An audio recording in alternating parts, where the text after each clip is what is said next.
All right, so today we're going to continue with talking about the head covering. And in particular, today I want to discuss where does cultural custom fit in this teaching. One of the most popular views regarding the passage in 1 Corinthians chapter 11, at least today, among people that I know, is that it does not apply to us today unless in our culture we have a very similar culture to that in Corinth, where the head covering is something that's already part of the culture, and it means something in particular about headship. And so that they believe that that was something in the Corinthian culture, and in a different culture, then this teaching, the specifics of it would not apply. All right, so let's talk about it. Let's go ahead and read through the passage once more. This is in the NET, the New English Translation.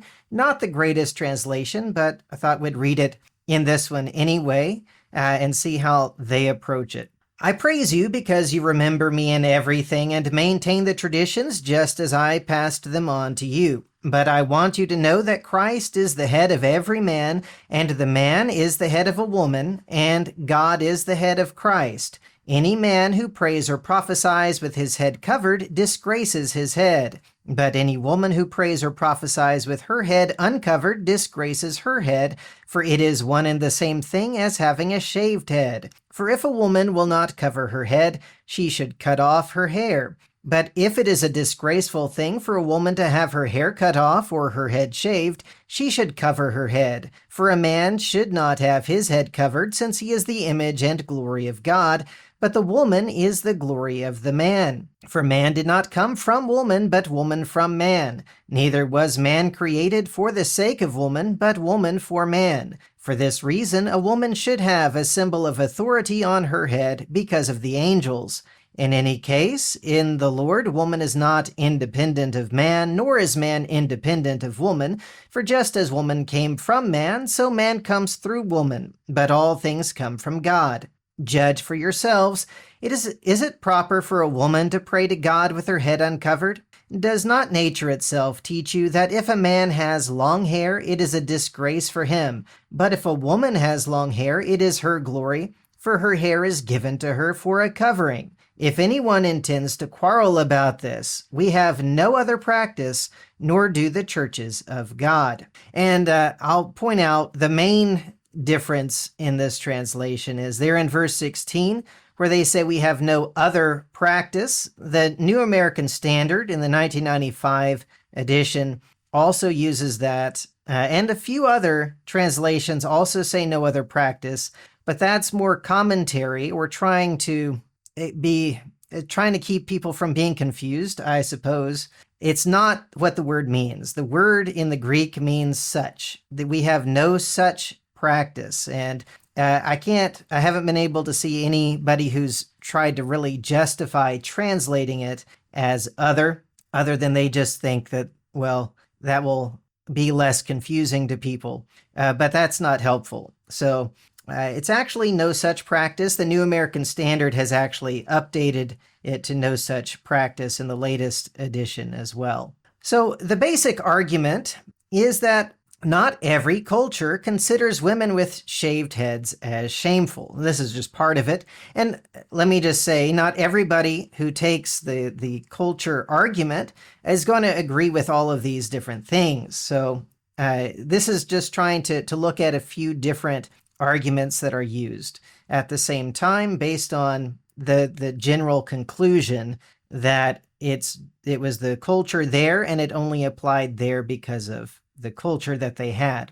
But yeah, not every culture considers women with shaved heads to be shameful. And it was particular to the church in Corinth because they did consider that shameful, because they were obviously expected to agree that it was shameful. The head covering is a symbol of authority, and that only works in societies that understand what a head covering means. So in today's society, at least in Western European, American society, and perhaps even in the cities in South Africa, people don't really think of the head covering as any kind of symbol of authority. And so that it just doesn't have the same meaning. in general, that people don't know why women are covering their heads when they pray. So Paul also told them to judge for themselves if it was proper for a woman to pray to God with her head uncovered.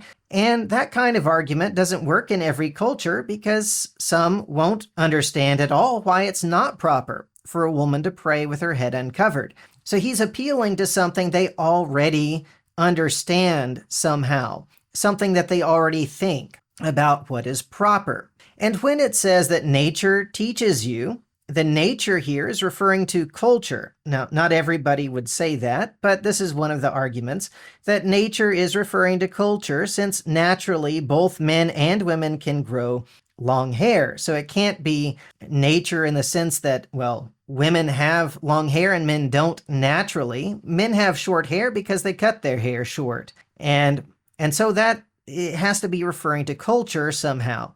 And then at the end of the passage in verse 16, it seems like someone's being contentious.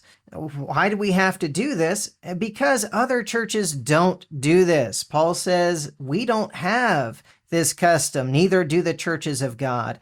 And so Paul says the reason they don't do it is because they don't have this custom. They have no such custom. All right, so that's the basic idea behind it. So here's some quotations from a book on the covering, 1 Corinthians 11 by James Shear.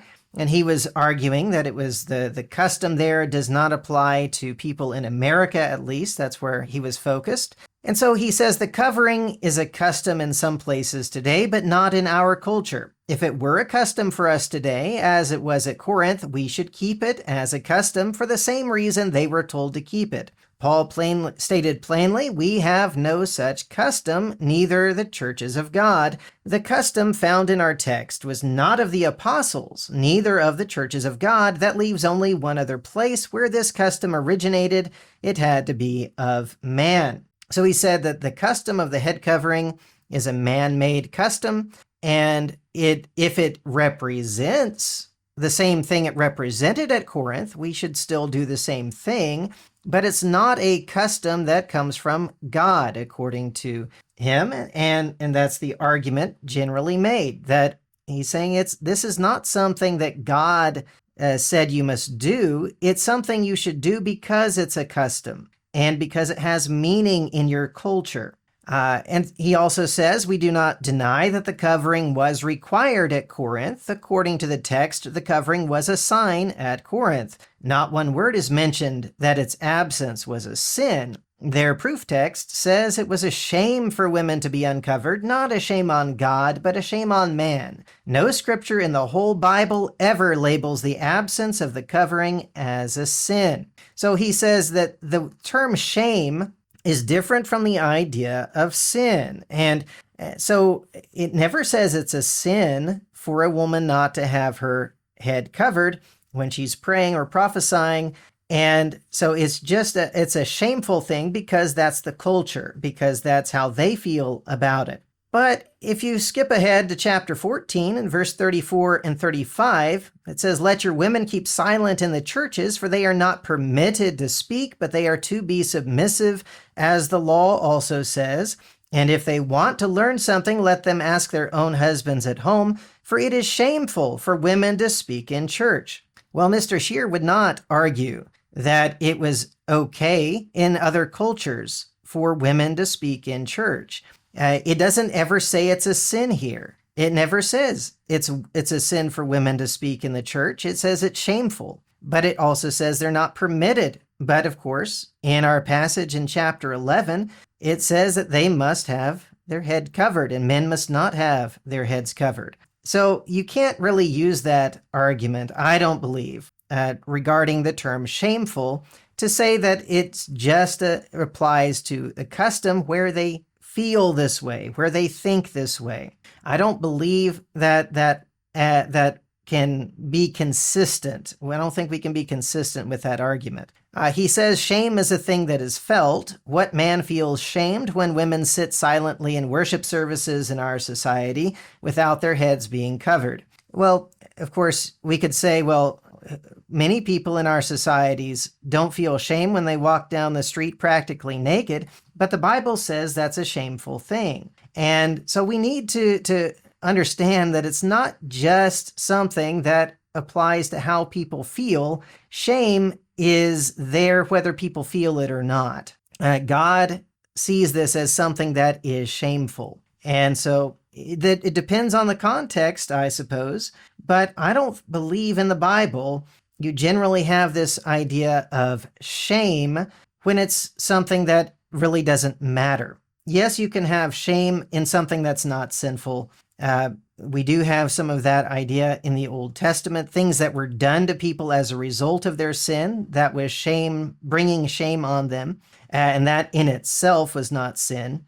But there's this idea that shame should be there, even if it's not felt. He also addresses the question about, well, if it's just custom, then the main focus of the passage is headship, the headship of God over Christ, Christ over man, man over woman.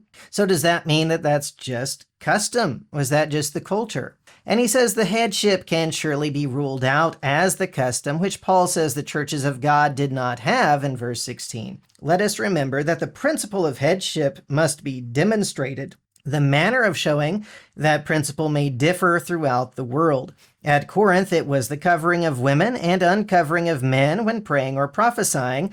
However, it could be different in any other society. The covering is not the sign in our society today as it was at Corinth. So he says that's how you can view this, that it was something that in their particular culture was understood as showing headship, but in a society where it's not understood as showing headship, it doesn't matter if you do that. You need to do whatever in the culture actually demonstrates headship in order to keep the principle of the passage. All right, so that generally makes pretty good sense, but the question is, does it really line up with what's being said? And the main thing I want us to look at right now is verse 16, where it says, if anyone seems to be contentious, we have no such custom, nor do the churches of God. And I just want to point out that in all the commentaries I can find, not one of them, not a single one, of denominational people who are wrong about all kinds of things, but not one of them even suggests that it could be, that the custom there could be referring to what he has just taught about, that it could be that the custom of women covering their heads and men not covering their heads. All of them have only two options. One is that the custom could be being contentious. Most of them reject that idea, and I don't think that's accurate either. But the other option that they give is that, as he says here in Ellicott's commentary, we the apostles and the churches of God have no such custom as that women should pray and teach or prophesy. Yeah, he's wrong in just making it teaching. But anyway, with uncovered head. All right. But so the idea is whatever you're arguing for when you're being contentious about what I've just taught you, that is whatever you're advocating is what we do not have a custom for. And obviously, if they're being contentious, they're advocating that men can cover their heads or women can have their heads uncovered when praying or prophesying. And they're saying, no, we don't have that custom that you are advocating, that you contentious person. He says here in this commentary, it's the uniformity of practice in the several Christian churches that is appealed to. The church in Corinth had no right to become exceptional. And that's what pretty much all of the commentaries that I was able to find agree on that. The Expositor's Greek Testament's a little harder to read, but he says the advocates of feminine emancipation may have supposed that Paul, the champion of liberty, was himself on their side, and that the rejection of the veil was in vogue elsewhere. He denies both. So some may have said, well, look, Paul is preaching a gospel that makes women equal with men in the gospel, in Christ. And so he should probably agree that we can, in fact, take off the veil or the head covering. Or maybe, in other places, they're not doing this. And he says, no, we have no such custom as taking off this head covering for the women or putting it on for the men, and neither do the churches of God. In Barnes' notes, he says, the sense is that it is contrary to custom there for women to appear in public unveiled. Now, he talks about appearing in public. That's not what he talks about in the passage. He talks about praying or prophesying, but anyway, but still, his point is that it has to do with whatever the contentious person is saying, they don't have that custom. Cambridge Bible for Schools and Colleges says the same thing. The practice of permitting women to appear unveiled at the services of the church. Again, it may not be the services of the church. We've talked about that last time, but the idea of whatever Paul argued for, the contentious person is arguing against. And he's saying we don't have the custom that the contentious person is arguing for. We don't have that, and the apostles don't have that custom. The churches don't have that custom. Jameson Fawcett Brown says no such custom as that of women praying uncovered. And Matthew Poole says we have no such custom of women's praying or prophesying with their heads uncovered, or men's praying or prophesying with their heads covered. And, they also give the other option of maybe it could be we don't have custom of contending for these things, but they never, none of them actually give even the option. They don't even consider the fact that it could be, that he's saying, after I've just carefully argued for this custom, this tradition that I delivered to the church, that we don't have this custom. And they don't even bring that into consideration because it really doesn't make sense. Pulpit Commentary was saying the same thing. All right, so you can look at that yourself and see if that really does make sense. But that is what a lot of brethren believe, that verse 16 essentially overrides what he's just said, that you guys do this, and here's the reason: because of headship, because of nature, because of the order of creation, all of those things, because of the angels, but you're the only ones who do it. Nobody else does it. We don't have to do it because it's not our custom, is the idea that many brethren have about verse 16. All right, so what was the custom in Corinth? So I'm already at the end of my time, I think. So we don't really have time to go into this very much, but maybe we'll try to go into this a bit next time, because I think that we might still be able to make a better argument for the cultural custom position than what, hanging on to verse 16. I don't believe that actually makes that point at all, but we may be able to look at some other things here. I'm not saying that I believe it's a cultural thing. We're going to look again closer at the text next time, I believe, and in relation to this. But for now, we're out of time. But I hope that it gives you some idea of that position, or why people do believe that it was a cultural thing that does not apply today in areas where nobody knows what a head covering means. All right. Well, that's the class for tonight. Thank you very much.